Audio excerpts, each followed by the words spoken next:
Welcome to the Connecting with Coincidence radio show with Dr. Bernie Beitman, MD, bringing together the world's synchronicity experts to help you use meaningful coincidences to develop spiritually, psychologically, and practically. For more information, put Connecting with Coincidence into your web browser to find the book, website, Psychology Today blog, YouTube channel, and Facebook page. And now, here is the host of the Connecting with Coincidence radio show, Dr. Bernie Beitman, MD. Welcome to Connecting with Coincidence. Yes, I am your host, Dr. Bernie Beitman, MD. I'm a psychiatrist in private practice and on the faculty at the University of Virginia. Carl Jung introduced the Western world to synchronicity, and the rock band The Police popularized the idea in their album Synchronicity. They were followed by numerous books, articles, movies, and videos. Why this growing interest? Weird coincidences can be messages to us earthlings about the true nature of reality, messages we can try to decode. They tell us that our minds are interconnected and are part of a greater mind that I call the psychosphere, that each of us has hidden powers and abilities. Look to coincidences for their helpful advice, their evidence for deep connections with those you love. To learn more, put Connecting with Coincidence into your web browser to read my Psychology Today blog and my book. To see how sensitive you are to coincidences, go to my website to take the Weird Coincidence Survey. Connect with Coincidence. Synchronicity is spoken here. Our guest today is Peter Woodbury. Peter's parents were Catholics, psychiatrists, and interested in metaphysics. The predominant metaphysical influence came from Peter's great-grandmother, who now would be called a medium. She was the inspiration for Peter's lifelong interest in the unseen dimensions. Peter attended Harvard University and majored in psychology. He then attended Boston University School of Social Work, where he earned a master's degree and became a psychotherapist.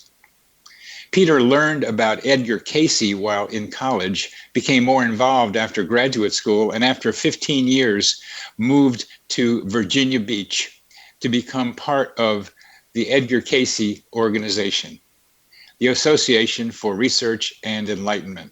He's been there for 15 years. He teaches both life coaching and past life hypnosis regression at the center.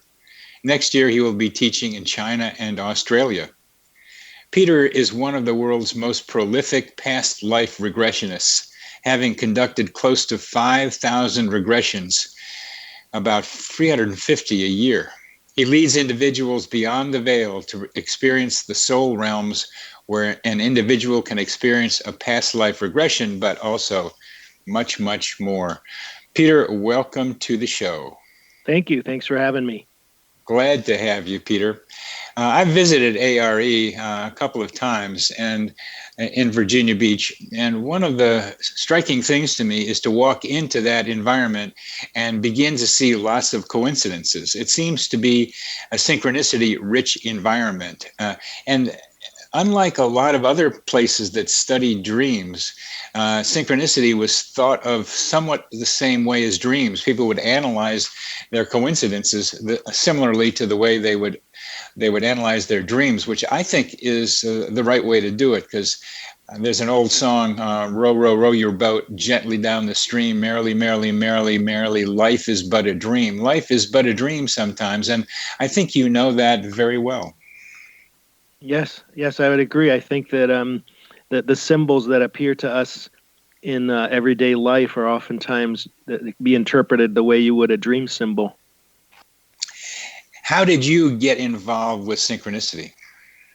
Like you mentioned in the introduction, I got fascinated with the work of Edgar Cayce when I was in college, and the concept of synchronicity was new to me, but it made a lot of sense. And so from there, I just started. It almost gives you a framework for explaining what's already happening. And so what do you mean gives you a framework for what's already happening? Well, I think that before there was the word synchronicity, synchronicities were happening, but you didn't quite know, there wasn't any like connecting idea to put them in. We would just say, oh, that feels like more than a coincidence. Mm-hmm. It just seems like I attracted that, or there seems to be a lesson in what just seemed to have happened by chance. But when I learned about Carl Jung's explanation of synchronicity, it just helped me have a framework to begin understanding and looking more in depth at that concept and that experience. Good. It's interesting for me to hear you describe that, because it took me a long time to find anything written and people talking about synchronicity at ARE in Virginia Beach. I looked around as best I could early several years ago to see where synchronicity fit in with Edgar Cayce's thinking, and I know it does, but somehow it didn't pop out at me. But somehow for you, when you were in college in Boston, that you put together a synchronicity and Edgar Cayce's thinking. So how are they related? Well, of course, Cayce passed away before Carl Jung wrote about, coined that term. So Edgar Cayce never used that word. But if you study Cayce's work, like you were saying, I think the word you have is the psychosphere. He talks about that. He doesn't use that word, but he talks about the underlying connection of all things and how that plays out in multiple ways. And it's almost like the universal forces, or the God forces, whatever you want to call them, are going to work with you with whatever you're paying attention to. So if you're paying attention to your dreams, you're going to predominantly get your insights that way. But most of us don't pay attention to our dreams, and so I think that's why synchronicity has become even more relevant. Right now, everybody is focusing on the 1111. That they seem to notice the clock all the time, and it's 11:11 or 1:11, and they're synchronistically attaching a lot of meaning to that. That's true. I find it intriguing that you say everyone's doing that, because I'm hearing that more often from people about the clock and the numbers on the clock, and I tend to stay away from trying to interpret those things. How do you deal? How do you deal with when people bring that up to you? Well, I think that it's just a budding awareness. I don't think that the 111 has any universal meaning. Maybe it might have some, but I think what it's doing is it's just connecting us, and making us pay attention to something. Good.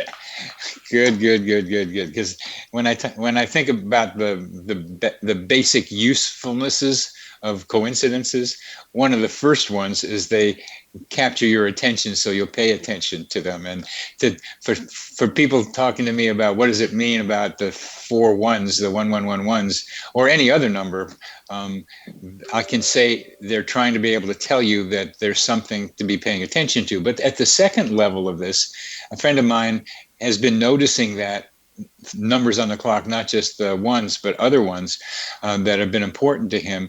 And he's into coincidences, he's into synchronicity. And what he does is take them to mean encouragement, that he's on the right path, that he's doing the right thing. Yeah, I would say that. I think it's just, it's showing us our inner connection. We also have an inner clock, so that if unconsciously, we know what time it is unconsciously, and so if we're, what we're looking for, we're going to find. So there's the concept I always emphasize, whether it's synchronicity or anything else, is discernment. Like I coined a term, I call it synchronacity. That's when you can't just because you're synchronistically running into somebody, it doesn't mean you're supposed to date them or marry them. There's something that, people kind of give up their will. They say, there's so many unusual coincidences, it must be destiny. And I go, well, it might be destiny that you learn from the experience, you interpret it. Doesn't just because the synchronicities are happening. You see, I noticed when I was younger that if I thought of somebody, I would run into them. It would somehow, my thoughts would combine and attract people. And I think sometimes you can think of somebody and they'll call you. So I don't think that I think that we have a tremendous power of our mind. And that's not necessarily meaning that the universal forces are making that call happen. I think we have a lot of power to make things happen. Oh, so important, so important. There's this, we have to make decisions. And in regard to that, meeting that special someone under us with a synchronicity event, I have a song called All Those Coincidences. I have a little CD album that has that on there about seeing all those coincidences involving this woman and this guy. Mm-hmm. And the whole song is about how much she thinks this means about how their relationship is going to go, and it doesn't go anyplace. Yes. and that point is so important to make that it is probably the most popular post I've had on Psychology Today. That it's just because we have these coincidences doesn't mean it's forever, and it isn't. So you're making that very clear, and you're making something else very, very clear that is so very important, that we have autonomy. We have the necessity to make our own decisions. Mm-hmm. We can be guided by coincidences. We can be guided into the flow of what's good for us. Mm-hmm. But there are times that we have to say no. Mm-hmm. And you are making that very, very clear. And it's such an important point for our listeners to be able to be reinforced. I think many people know this, but you're making that point. And we're coming to the end of this next segment, but this discernment you're talking about is a very, very important part of studying coincidences. You're listening to Connecting with Coincidence with your host, Bernie Beitman, MD, and that is me on the X-Zone Broadcast Network. And our guest is Peter Woodbury from the ARE in Virginia Beach.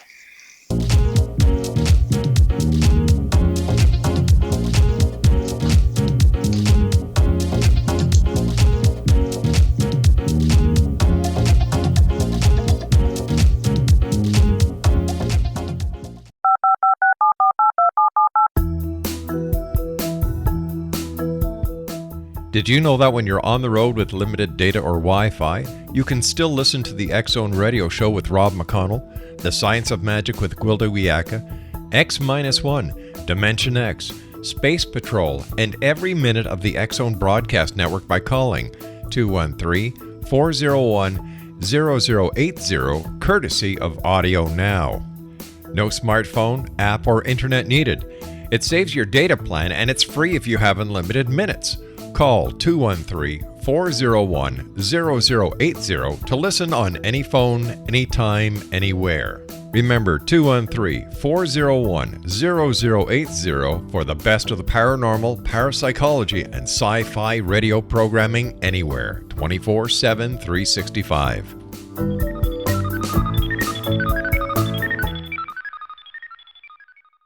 You have heard of the X-Zone? Now watch it on Simul TV. Plus 500 video games, live TV channels, free video on demand, worldwide, and more. Does this sound like tomorrow's television? Well, it is, but you can have it today, right now. It is Simul TV. Simul TV offers what the others only wish they could provide. 15 exclusive channels like X-Zone, sci-fi, and horror. We are worldwide. No other provider offers that. 500 built-in video games. No need to have an extra expensive system. We have them included. Free video on demand. Live streaming events from around the world. Interactive online network, and much more. Tomorrow's TV today. Simul TV. Sound too good to be true? Well, it's not. You can have Simul TV today. Sign up at simultv.com. Do it today.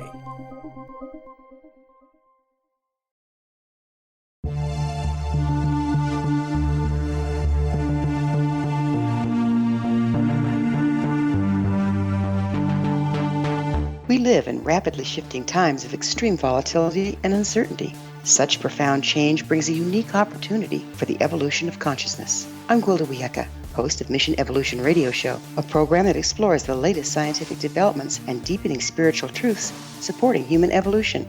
Join me on xzbn.net, where I interview leading experts in science, physics, medicine, spirituality, and more.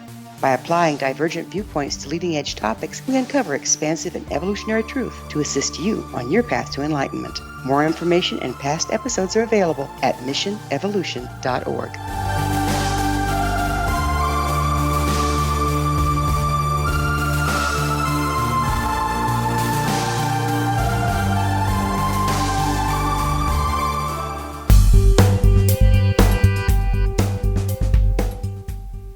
Welcome back to CC with BB, Connecting with Coincidence, and your host, Dr. Bernie Beitman, MD, and our guest today is Peter Woodbury from the Edgar Cayce organization in Virginia Beach. And we've been talking about discernment and coincidences, the importance of knowing how to think about them. And sometimes a coincidence is just a coincidence. It's interesting to see it, but it doesn't mean you have to act on it. And the place in which that acting tends to take place is in romantic relationships where two people meet and a lot of coincidences take place. And I've done a song with a colleague of mine called All Those Coincidences that is about that happening, where all those coincidences are supposed to mean forever, because it feels like forever, because you tap into something eternal, but it isn't. It's just something else to learn from. Yep, I would. The way I think of it is that it's teasing out: is this an ego-driven synchronicity, or is this a God or a universal forces kind of driven synchronicity? And so I think that's the discernment process. Is this something that you're wanting to happen, and your own creative mind is attracting this situation, or is it something bigger than that? And I think sometimes it's both, isn't it? Yeah, but I think that the way I always put it is that the soul comes here to work, and the ego wants a pina colada, and so the ego is looking for shortcuts and just trying to. So you, like you're saying with relationships, you might like this guy or this woman. And you're going to attract them by the power of your mind. But if you think that that's the universal forces that's drawing you together, you're going to get in trouble. So it's teasing out that, okay, because your soul forces might be drawing you to this person, not so much because they're going to be the answer to all your problems, but because they're going to show you a repetitive pattern that you're stuck in that you have to deal with. So that might be the deeper cause of the synchronicity, not this living happily ever after, but actually doing some deep soul growth. Yeah, and we do that for each other as in a dance. We dance together, exchange energy, exchange experiences, help each other grow, and then move on. Mm-hmm. And what about the belief that there is a soul flame out there for us, that there is our part, that our other half really is out there? What about that idea? Well, Cayce's view of that, of soulmates, is basically the interpretation of the Princess and the Pea myth. Like I've always enjoyed as a kid, I loved interpreting fables, and the Princess and the Pea story never made any sense to me. Like why is this man marrying the complaining woman? All of these women sleep fine, and the one who can't sleep at all is complaining, oh, that's my princess, and they get married. I was puzzled. But then as I watched my parents' relationship and, people in general, I said, boy, I got to understand this story better. For as complicated as it is, it seems to make sense that people have, conflicts with each other. So I think the Princess and the Pea story is about how the princess, or, whoever we're going to engage with in a deep relationship, it's not conscious. When you meet them consciously, they all look the same. But as she goes to sleep, what's triggered is the 1,000 or the 100 mattresses, I would say, is 100 lifetimes ago. There was a P, which is the past. There's some little rub there that's unconsciously triggered, and that's how you recognize a partner. There's something from the past to get resolved, a pattern or a karmic tie. And so that Cayce's view is not that we're attracting to us the perfect mate. We're attracting to ourselves the perfect person for us to do some deep healing work. This pina colada versus going to school is such an important tension. And there are many people, including me, who think that we can dance on the learning entertainment interface, that a lot can be learned and have fun at the same time. Yes, I'd agree with that. Like, it's a P, and I tell people it doesn't have to be a boulder. You get to pick you can discern the level of karma that there is to be worked out. But when Cayce talked about, he didn't use the word twin flame, he said twin soul. He says those are souls that are going to be very supportive. The way I think of it is you talk to your twin soul about the problems that you're having with your soulmate. So when you're fighting with your soulmate, you'll talk to your twin soul who'll be your supportive friend.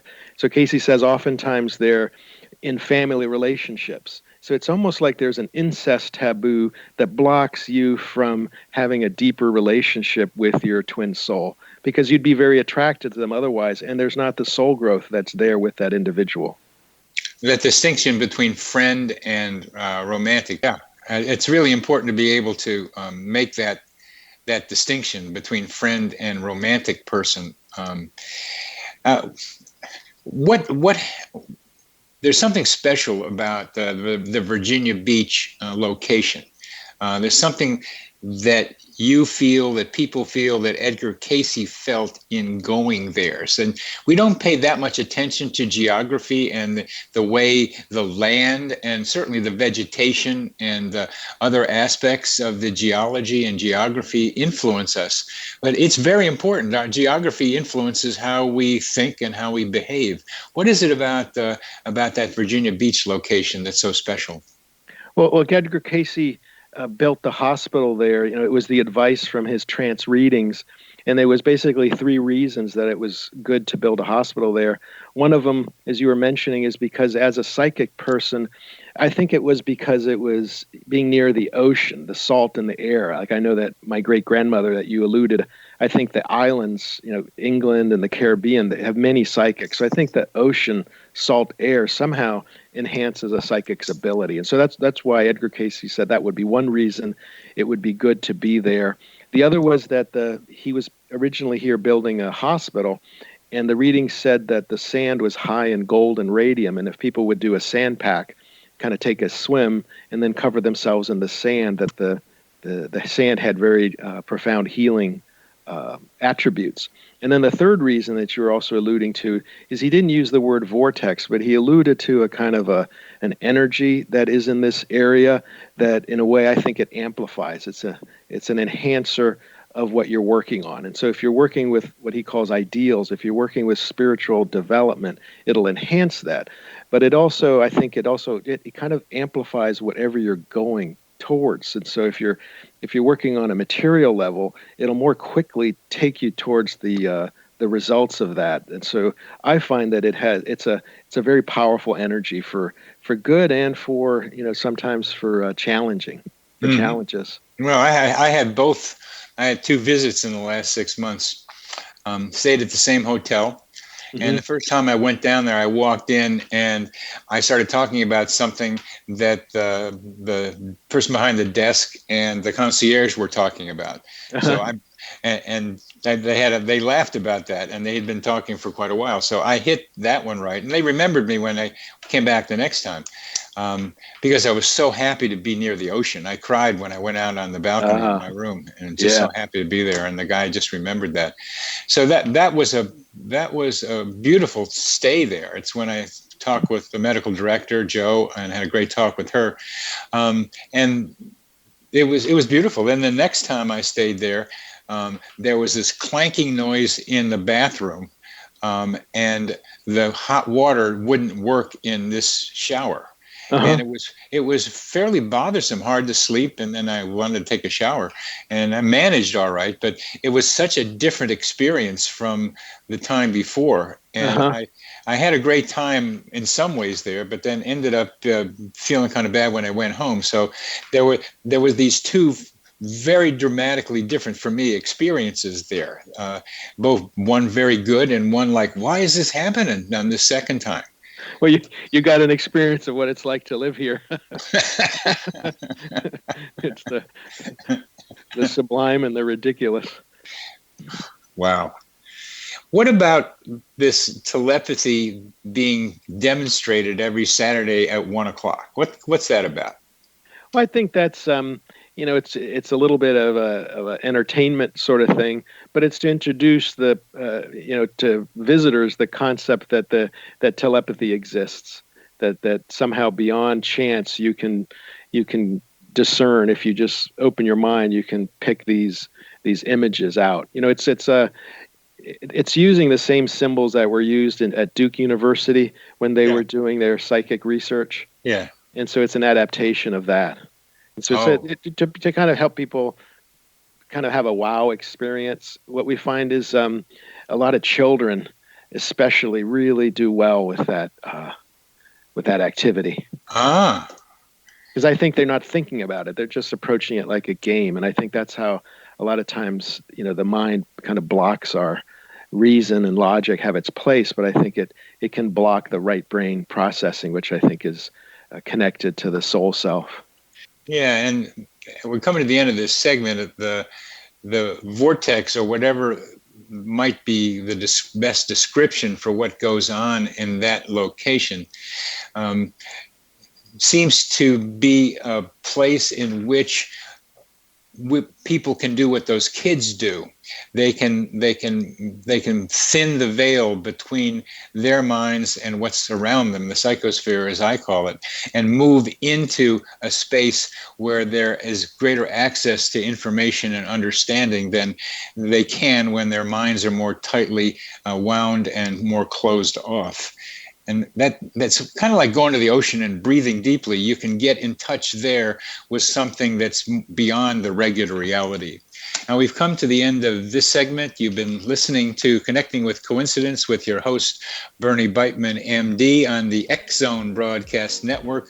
And our guest is Peter Woodbury from the Edgar Cayce Institute in Virginia Beach.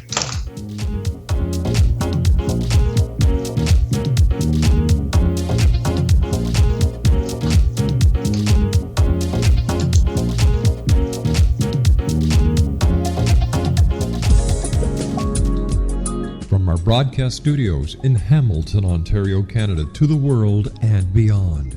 You're watching the X Zone Broadcast Network, www.xzbn.net.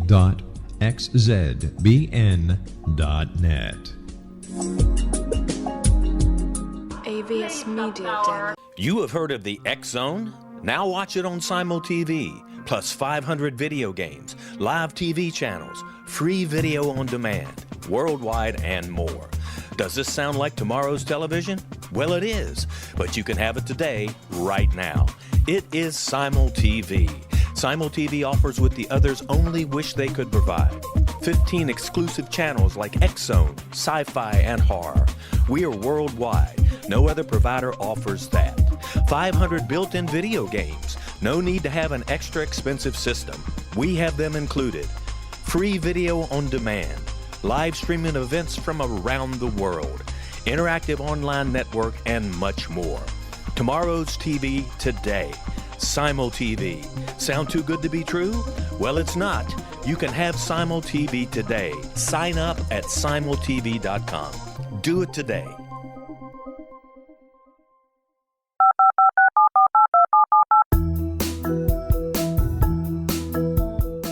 Did you know that when you're on the road with limited data or Wi-Fi, you can still listen to the X Zone Radio Show with Rob McConnell, The Science of Magic with Gwilda Wiyaka, X-1, Dimension X, Space Patrol, and every minute of the X Zone Broadcast Network by calling 213-401-0080, courtesy of Audio Now. No smartphone, app, or internet needed. It saves your data plan and it's free if you have unlimited minutes. Call 213-401-0080 to listen on any phone, anytime, anywhere. Remember 213-401-0080 for the best of the paranormal, parapsychology, and sci-fi radio programming anywhere, 24/7, 365.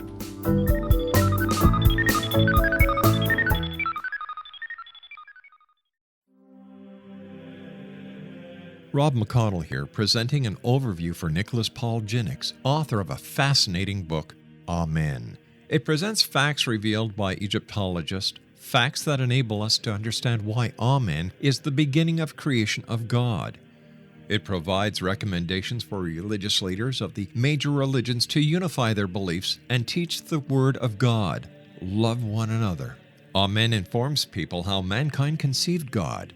It was the Egyptians that developed the concepts of a soul, a hereafter, and Son of God. And finally, after the worship of many gods, they conceived the belief in one universal God, the maker of all there is. For more information, visit www.futureofgodamen.com. That's www.futureofgodamen.com.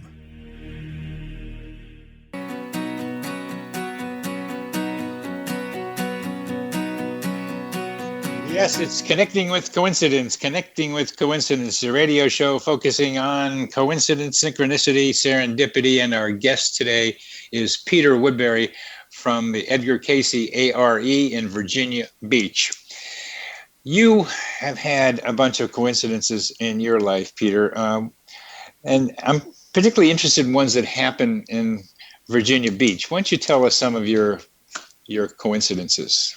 Well, probably the biggest coincidence of my life was I came down to Virginia Beach as I was having I lived in Boston. I had a good life there. I was on the faculty of Boston University School of Social Work. I was a successful psychotherapist, but I had been very drawn to the work of Edgar Cayce, and I was considering moving here, which was going to be a big transition for me. So as I was meeting with the people that, here at the ARE and kind of contemplating, I went for a walk on the boardwalk and looking at the sunset. The sunset didn't stop. It got to be night, and there was this big red kind of light in the sky. And, many people were just kind of looking at it, wondering what it was. And, eventually it dissipated. And the next morning in the newspaper, I read that the Northern Lights had made a rare display in Virginia Beach. I still have the headline of that. And so it was, to me, that was showing me that probably might be a good idea to come down here. I took that as a strong answer to my question about moving down here. And so I followed that. It wasn't my only, it wasn't like I put all my, marbles in that symbol, but it certainly, it helped me kind of move, go towards that choice. Well, let's dissect that a little bit, because one of the key ideas that we're talking about is discernment. Mm-hmm. And how do you take a dramatic event like this and discern it for your own purposes? Because there were a lot of people who saw that that sunset, that amazing sunset with the Northern Lights. So each one of them could have been in the midst of a decision. They weren't, probably, and could have been wondering about which way to go, and there see the lights, and then use that as a nudge to be able to go to the yes or the no. Well, I was debating. The practical decision was to stay in Boston, but the spiritual decision was to move down here. So it was requiring some kind of a leap. Everything was going well, but I was just kind of questioning, is this the right choice? But seeing the Northern Lights, to me, just was a strong display of follow the spiritual path. And so that's the message that I took from that, and that I followed, and I think has been it's been the right one. Just to go ahead. Well, it wasn't like I drew an angel card and it said, do it, or something like that. The Northern Lights showing in Virginia Beach was a pretty unique, powerful symbol. It wasn't coming from my ego, is how I saw that. Yeah, you weren't making that baby happen. I don't think I can manifest the Northern Lights. However, the way I can look at this, mm-hmm. And it's only a partly thing, because you're a therapist. I'm a therapist. What we do is try to say you're responsible for some of this, whatever this is. Yes. Because that's all we got is the person in the office. So they got to have some responsibility so they can make a change someplace. Yes. It's that simple way of thinking. But we're ingrained, indoctrinated with that idea from the reality of it. I think that's true. I think we do have responsibility. It's not just a product of being a therapist. So how about you arranging the time, just like we were talking about, people know what time it is subconsciously? Mm-hmm. That is there some way we can think about you subconsciously putting yourself in Virginia Beach on a day like that? Well, that would imply a whole lot of subconscious interconnection. For that, I don't know when was the last time the Northern Lights had appeared in Virginia Beach. It just appeared for one night, and it was just synchronistically that I happened to be on the boardwalk looking at the sky to be able to see that. And so I did discern it. Like, I saw that, and once I read about it the next day, it made me feel comfortable that this was the right decision. So it was, I was already on the edge of making this decision, and so this was just validation of that. So if that had been if I had felt extremely uncomfortable in seeing the Northern Lights, I would have kept working it. I would have kept discerning. But I was at that point where I was pretty close to making the decision, but I found that display helped me also understand that this was going to be for spiritual purposes and that it would be constructive for me. That's how I interpret it, and that's how it's been. And that's how it's been. I can see that. I hope our listeners are seeing how your mind was at what we might call a razor's edge of decision. You were on the edge, and you were kind of leaning in one direction, and then your mind got absorbed and expanded into this fantastic visual display in front of you, so that it was you and this sunset that got extended into beautiful something that was beyond anything that you could have imagined happening that day. And that made you pulled you beyond yourself. I'd say your veil was thinned right then. Your mind expanded into that openness that where you were drawn to by these beautiful lights. And that was an experience that said, I can have this now, and I can have this here. Yes. And on that ego soul kind of level, I would, of all the synchronicities I've discerned in my life, I'd put that one higher. Probably the highest one that I've seen is pure soul synchronicity. And I would add that you went out to look at the sunset. And not everybody does that, which makes me wonder when I go to Virginia Beach why there aren't more people out there looking. It's so pretty, but I like the empty beach too. I mean, that's nice too.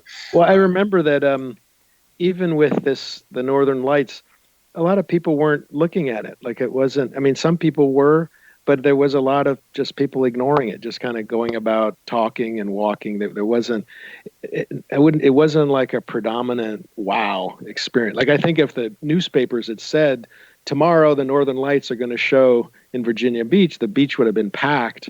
But since it showed up in this kind of spontaneous way, it was seen by few, I would say.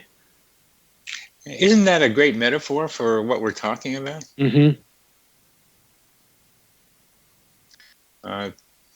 Not everybody looks, even though it's there. Yes.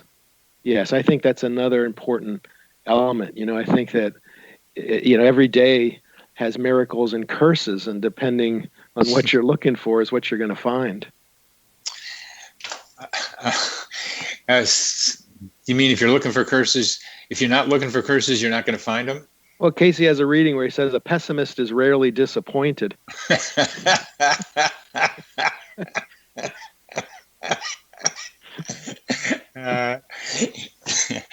That's so important, really. And it says so many different ways, but it's what ideas you energize is what you get.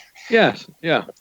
And I've heard that a lot of times, but even when I was in college, I heard of like libidinizing concepts, which I don't hear much about anymore, but maybe in Boston you heard about it. Libidinizing, putting energy, sexual energy for Freud, but it was more than that, into concepts. And that somehow does something to what happens to you when you energize ideas. So you teach people how to energize ideas, then, I imagine. Yeah, or how to pay attention and how to discern kind of, what you're drawing to you. Cayce's core concept is that like attracts like. And so you have to own what's coming to you. You have to own what's coming to you. It's a positive aspect of yourself, and then what's coming to you is also kind of a challenging aspect of yourself or something to learn from.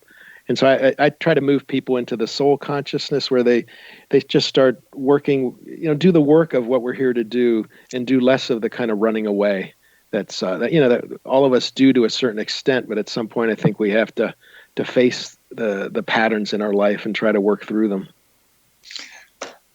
I call where we are Earth University. Yeah, that's a good one. EU. EU. And I'm chairman of the only school within the department, within the Earth University that I know about. There are other ones out there, I just don't know about them, called coincidence studies. So that's the way I play with it. But the concept that we are here to learn and to teach, to help others as well, that's part of our learning, is to help others learn themselves. That's an overarching basic concept in almost everybody I talk with, is that we are here to learn and to help. We are here to teach and to learn from each other, from these experiences that we have in front of us, because we draw them to us. As we come to the end of this segment, I want to be able to see how we can help that idea come out into the world, that we are here to learn. You're listening to Connecting with Coincidence with your host, Bernie Beitman, MD, on the X Zone Broadcast Network. And our guest is Peter Woodbury, and we are talking about how we get people to learn about learning.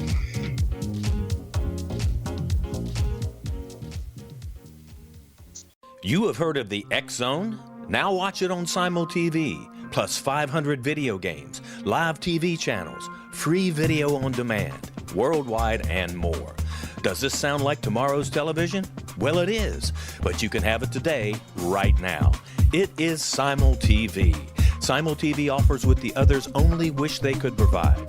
15 exclusive channels like X Zone, sci-fi, and horror. We are worldwide. No other provider offers that. 500 built-in video games. No need to have an extra expensive system. We have them included. Free video on demand. Live streaming events from around the world. Interactive online network, and much more. Tomorrow's TV today. Simul TV. Sound too good to be true? Well, it's not. You can have Simul TV today. Sign up at simultv.com. Do it today. The new nonfiction book, Razor of Madness, is similar to cult movies like Clockwork Orange, Dragon's Tattoo, or The Other Side of Hell. Wayne Morin Jr. and Thomas Lee Howe will expose widespread and systematic deficiencies in this thought-provoking tell-all novel. Mind control rages among scholars in law schools. Human rights are ignored while thought reform and mental manipulation are accepted practices used as behavior modification. Dr. Louis Jolyon West comes to mind. Media and public scrutiny shows that United States mental hospitals are in fact destructive murder industries. Razor of Madness expose novel details this epidemic through an in-depth professional and personal investigation. For decades, there has been a revolving door policy that still releases killers and pedophiles back into society. The maestro of mind control continues to haunt America to this very day. Razor of Madness is available in paperback or as a downloadable ebook at Amazon.com.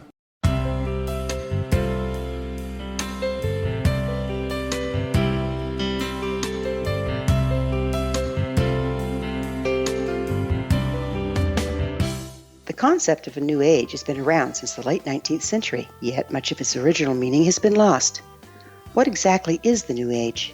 Is it a religion, a collection of obscure esoteric practices, a series of doomsday predictions, or an astrological event? The New Age Chronicles is a unique complementary publication bringing reason and grounded information to separate fact from fiction. Chock full of valuable information to support you as we make the monumental shift into the new era. You won't want to miss a single innovative issue. The New Age Chronicles newspaper is coming soon to www.newagechronicles.com.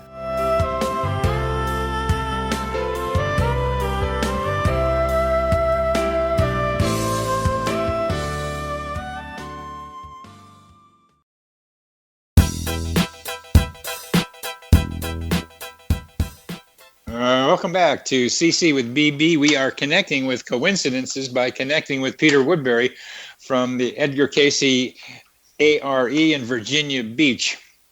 We're talking about what you do. You're a teacher. You're going to go to China. You're going to Australia. You're going to be teaching. You are bringing with you the idea of what I'll call Earth University, that we are here to learn how to evolve our souls. And it's such an important basic concept. Not everybody has it. It's as you say, it's get a pina colada or something, just relax, which is okay. Mm-hmm. You need to relax, but this idea of learning, how do you help that idea happen out there in the world, Peter?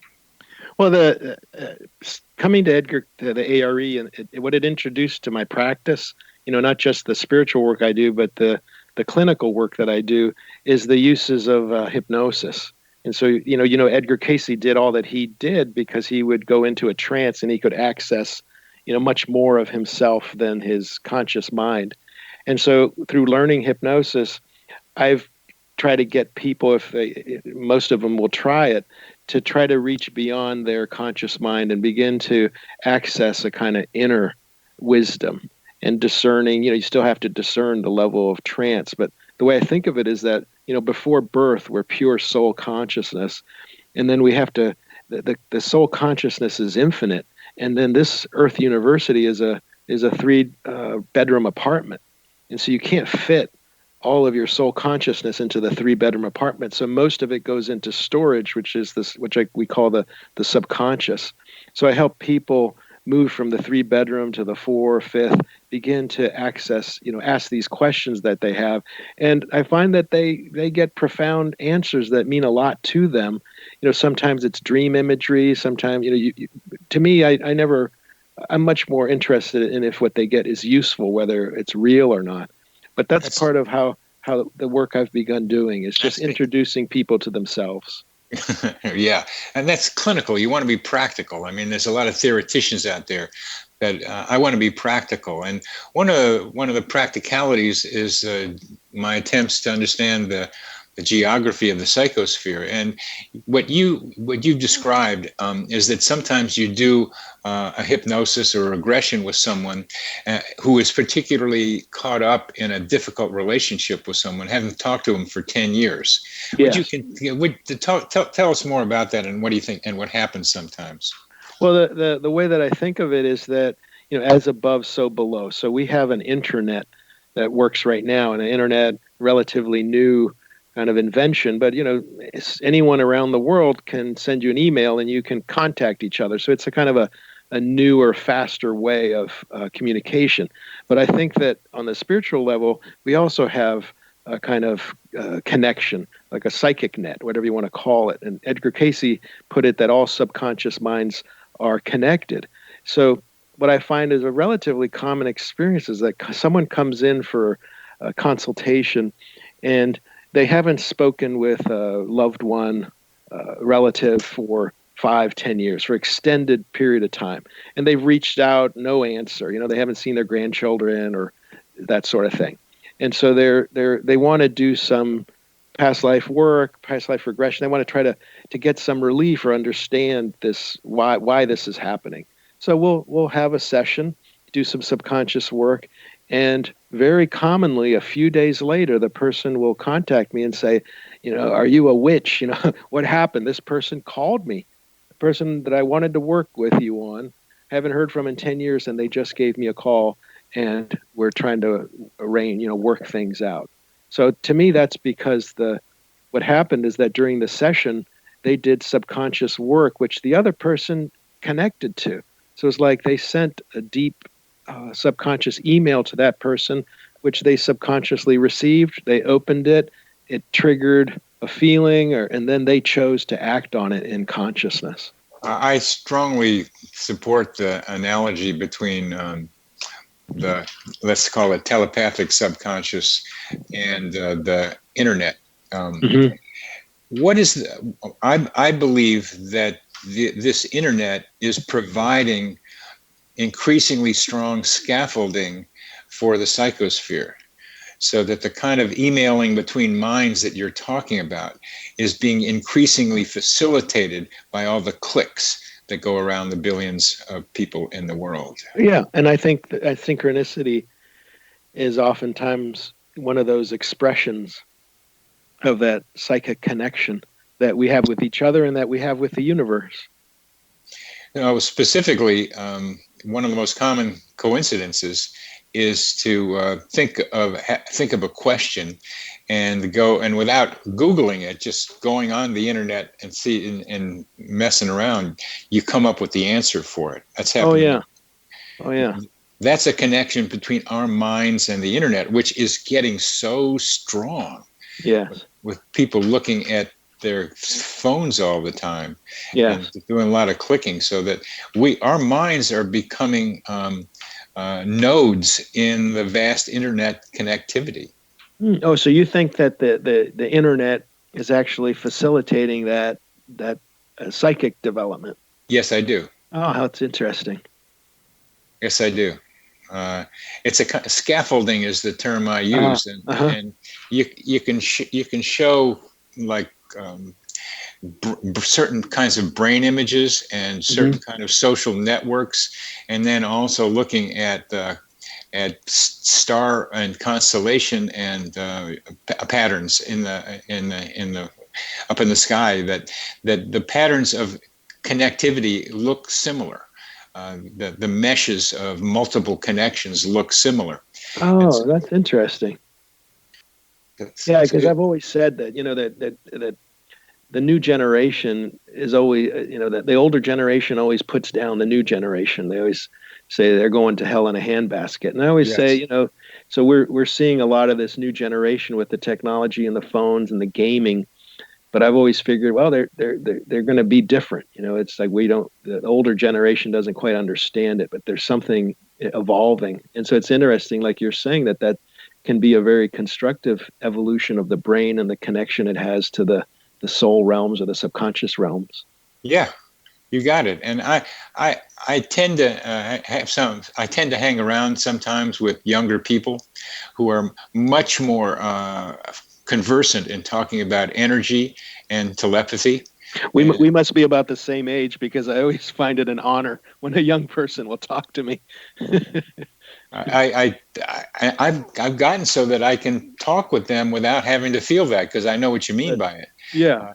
And it's their openness to some of the ideas that I experienced at ARE is there. And we have a couple of minutes left, but what's it like to live in a place or be in a place at ARE that is like so predisposed towards telepathic communications? Well, what I found when I first came here is that, you come to a spiritual organization and you think it's going to be, singing Kumbaya in a circle at lunch every day. And that was the illusion I had. And what you really come to, the best way to do soul development, soul growth, is to face your karmic patterns. And so you get here and everything you don't want to look at is shown to you, whether it's the souls that you have problems with are here, or the patterns that you have to deal with are here. So until you learn that, I call it becoming a karmic toreador. Like I used to fight every bull face on. I just had to learn how to just let them run by. I'm sorry. I don't know why you're upset at me. Maybe it was 9 lifetimes ago.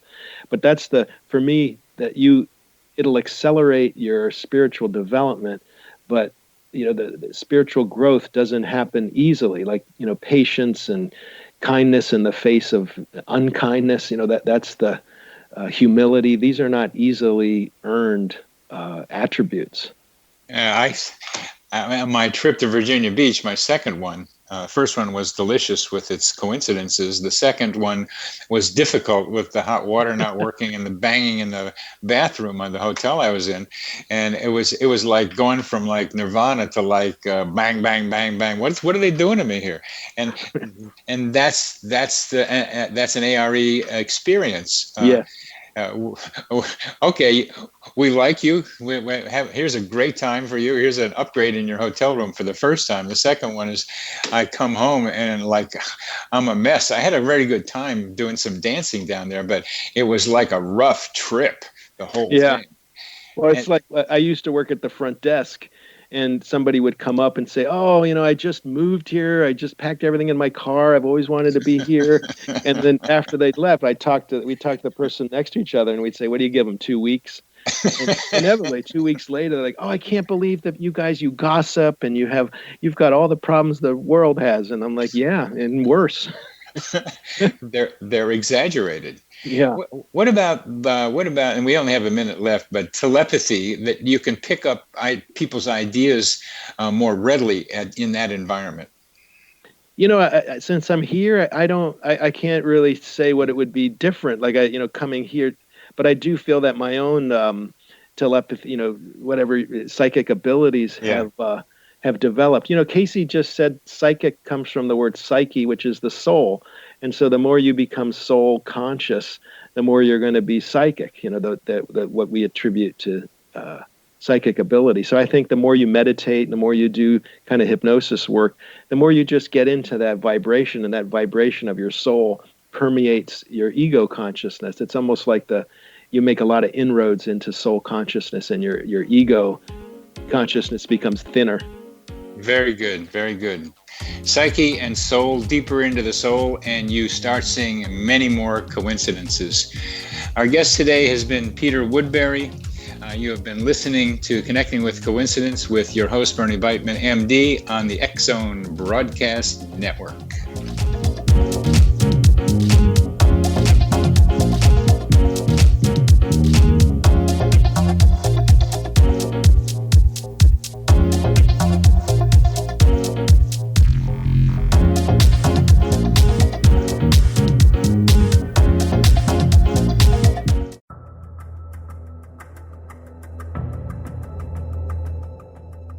Modern Esoteric, Beyond Our Senses by Brad Olson, consummates the lifeology story about where humanity originates.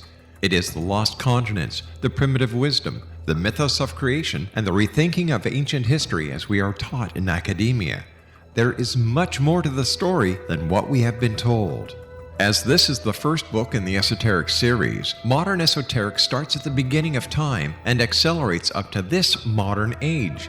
Future Esoteric is book 2 in the series and takes a forward-looking position ahead of today with an open and honest examination of the ET issue and various unexplained phenomena. To discover the writings of author Brad Olson, visit www.bradolson.com.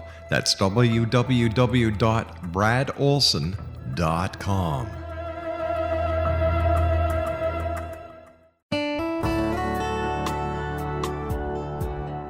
Are you or is someone you know struggling with addictions, depression, anxiety, relationships, low self-esteem, lack of confidence, grief, success, and prosperity?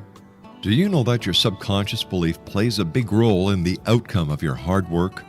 We can help you permanently change the beliefs that may be the reason for your struggles and failures. We care about getting you the return on your investment and the results you are looking for. We can help you be free of the limitations of your past and in realizing your highest potential. We work with people by phone and Skype. For more information, visit us at www.ritasoman.com. That's www.ritasoman.com.